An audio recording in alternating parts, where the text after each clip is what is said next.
অর্ধ পৃথিবী শাসন করেছিল যার প্রতিষ্ঠা করা সাম্রাজ্য, যার ভয়ে কাঁপত এক সময়কার শক্তিশালী রোমানরাও। কর দিতে বাধ্য হয়েছিল বাইজেন্টাইন সাম্রাজ্য। আমাদের আজকের ভিডিও তেমনই এক মহান সাম্রাজ্যের প্রতিষ্ঠাতাকে নিয়ে। আসসালামু আলাইকুম বন্ধুরা, সাব মিডিয়া ভিডিওর পক্ষ থেকে আজ আমি কথা বলবো মহান সেলজুক সাম্রাজ্যের প্রতিষ্ঠাতা তুগরিল বেগকে নিয়ে।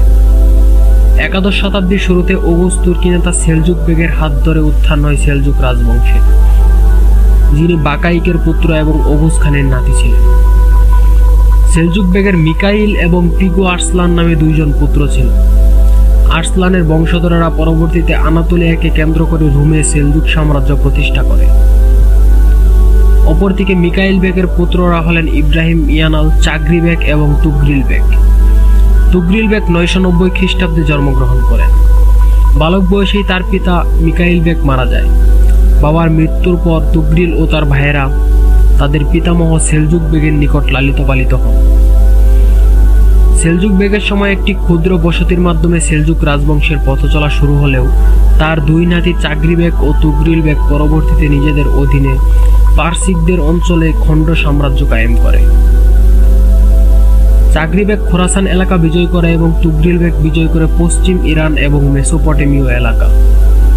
মূলত 1055 খ্রিস্টাব্দে সেলজুক বেগের মৃত্যুর পর সেলজুক তুর্কিদের দলপতি নির্বাচিত হন তুগরিল বেগ। তুগরিল বেগের সময় থেকে সেলজুক তুর্কিদের উত্থানের অগ্রযাত্রা শুরু হয়, আর তাই তুগরিল বেগকে সেলজুক সাম্রাজ্যের প্রকৃত প্রতিষ্ঠাতা বলা হয়। প্রসঙ্গত, আফগানিস্তানের গজনির সিংহাসনে যখন সুলতান মাহমুদ গজনবী উপবিষ্ট ছিলেন, তখন সেলজুক পুত্র পিগু আর্সলানের নেতৃত্বে থাকা সেলজুক তুর্কিদের প্রভাব প্রতিপত্তি গজনি রাজ্যে বৃদ্ধি পাচ্ছিল। এতে সুলতান মাহমুদ সেলজুকদের দুর্দর্শতা ও শক্তি বৃদ্ধিতে শঙ্কিত হয়ে তাদের খোরাসানে নির্বাসিত করেন। আর্সলানের পর তুগরিল বেগের নেতৃত্বে সেলজুকগণ খোরাসানে পুনরায় সংঘবদ্ধ হন। এখানে তাদের ক্ষমতা বৃদ্ধির সুযোগ ঘটে এবং মুসলিম বিশ্বে আধিপত্য স্থাপন করার সংকল্প তাদের অন্তরে উদিত হয়। অতঃপর সুলতান মাহমুদ গজনবীর আশঙ্কা সত্যে পরিণত হয়। 1037 খ্রিস্টাব্দে তুগরিল বেগ ও তার ভাই চাগরি বেগ খোরাসানে অভিযানে যান।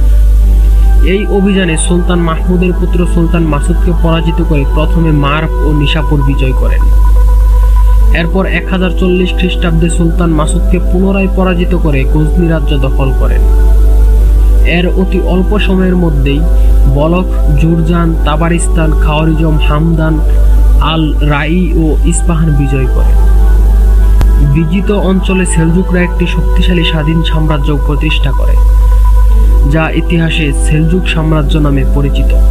সমসাময়িক বিশ্বে এই সাম্রাজ্য একটি পরাশক্তি হিসাবে আবির্ভাব হয়, যাদেরকে খ্রিস্টান পরাশক্তি রোমানরা পর্যন্ত ভয় পেত।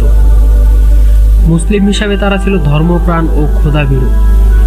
তাছাড়া এমন এক সময় সেলজুকদের আবির্ভাব হয় যখন আব্বাসীয় সুন্নি মুসলিম খেলাফত মিশরের পথভ্রষ্ট শিয়া ফাতিমি খেলাফতের কাছে তাদের গৌরব ও সম্মান হারাচ্ছিল। একাদশ শতাব্দীর প্রথম ভাগে আব্বাসীয় খলিফাদের হাতে ক্ষমতা বলতে কিছুই ছিল না। এ সময় অতীতের সমগ্র মুসলিম খেলাফত ছিল উত্তর সিরিয়া ও মেসোপটেমিয়ার অশান্ত আরব যোদ্ধাদের হাতে। তাছাড়া অনেক আবার স্বাধীন রাজবংশ প্রতিষ্ঠা করে ফেলেছে। পারস্য, ট্রান্সআক্সিয়ানা এবং পূর্ব দক্ষিণের দেশগুলো বুআইয়া রাজবংশ ও গজনি সাম্রাজ্যের মধ্যে বিভক্ত ছিল। 944 থেকে 1055 খ্রিস্টাব্দ পর্যন্ত শিয়া বুআইয়া আমিরগণ আব্বাসীয় খলিফাদের তাদের হাতের পুতুল বানিয়ে শাসন কার্য পরিচালনা করতে থাকে। বাগদাদে আব্বাসীয় খলিফাদের অনেকেই বুআইয়াদের হাত থেকে মুক্ত হতে চেয়েছেন, কিন্তু পারেননি। অবশেষে 1055 খ্রিস্টাব্দে দুর্বল আব্বাসীয় খলিফা আল কাইম বিল্লাহ বুআইয়া আমিরের প্রতাপ প্রতিপত্তিতে অতিষ্ঠ হয়ে তাদের খপ্পর থেকে মুক্ত হওয়ার জন্য সেলজুক শাসক তুগরিল বেগকে বাগদাদে আমন্ত্রণ জানান।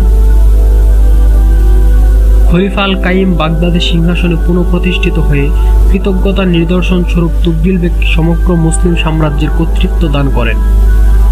খলিফা তাকে পূর্ব ও পশ্চিমের সুলতান এবং রুকুনুদ্দিন উপাধিতে ভূষিত করেন। এর ফলে তুগরিল বেগ হয়ে ওঠেন সেলজুক সাম্রাজ্যের প্রথম সুলতান। সুলতান তুগরিল বেগ একজন প্রভাবশালী ও সুদক্ষ শাসনকর্তা ছিলেন। সুলতান হিসাবে আব্বাসীয় সাম্রাজ্যের সর্বময় ক্ষমতার অধিকারী হয়েও তিনি খলিফা আল কাইমকে শ্রদ্ধা করতেন। তিনি সেলজুক সাম্রাজ্যের রাজধানী বাগদাদের পরিবর্তে মারবে স্থাপন করেন।